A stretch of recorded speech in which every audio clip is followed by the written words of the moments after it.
Good morning. It's the morning of day 3 on our Make a Sourdough Starter. And oh my goodness, our puppy is also so excited about checking out the sourdough starter this morning. Gracie, are you excited to see how the sourdough starter looks? You look so excited. Well then, let's check it out, shall we? So let's unwrap it and see how it looks. I decided last night to wrap it in a blanket as well as a warm towel. So let's have a look and see that it's actually risen above the level in all of them. So that's why we use the elastic. Very exciting. Okay, so now it's Betty's turn, our brown rice starter. So looking at the inside, that looks really good. So you can see some activity happening. And you can see it's not hungry yet. There's no hooch forming on the top. So I think we did the right thing. Gave it the right amount of food. So that's exciting.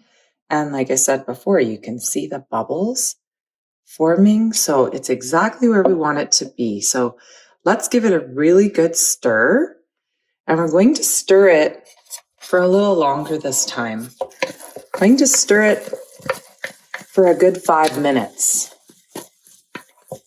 I will come back after the 5 minutes and show you what it looks like. So after 5 minutes of mixing, you can see it's a completely different consistency.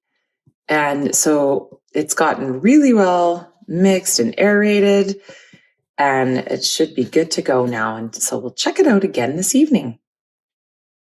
So to compare the three, we've got here our regular sourdough starter. You can see the consistency, the thickness, you can see how glutinous it is, how kind of sticky it is. And then here we've got our sorghum sourdough starter, and you can see its consistency, and it's quite nice and thick as well. Our brown rice flour starter is actually a lot less thick in its consistency. So the brown rice flour is not as absorbent, but you can see the consistency that you'd like to get if you're using the brown rice flour versus the sorghum. Just remember at the end to scrape down your sides so you can see the growth. Make sure your elastic is at the right height. And you just want to see how much it's grown since you fed it. So we'll leave that elastic the same. And it's already starting to get bubbly again.